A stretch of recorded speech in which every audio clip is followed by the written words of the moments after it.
Hello. In this video I will be teaching you about variables and how to use them. In math, a variable is a symbol that represents a value that can change.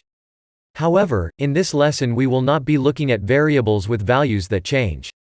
An example of a variable is x. X on its own is just a variable with no value, but you can assign it a value. Here we have the variable, x, set equal to 5. Now, there are many ways that variables can be used. For now, we will just be using them to evaluate basic algebraic expressions. Here is the expression, 3 plus x. The way to evaluate this expression is to substitute 5 in for the x, because x is equal to 5. Then you evaluate it like you normally would. Add 3 plus 5 and you get 8.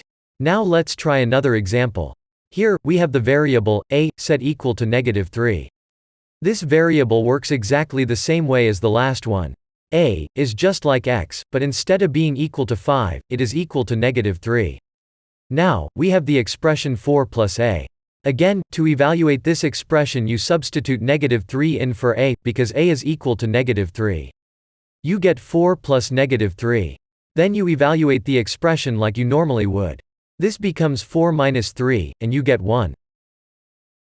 Thank you for watching. If you would like to see more educational videos you should subscribe down below. Goodbye.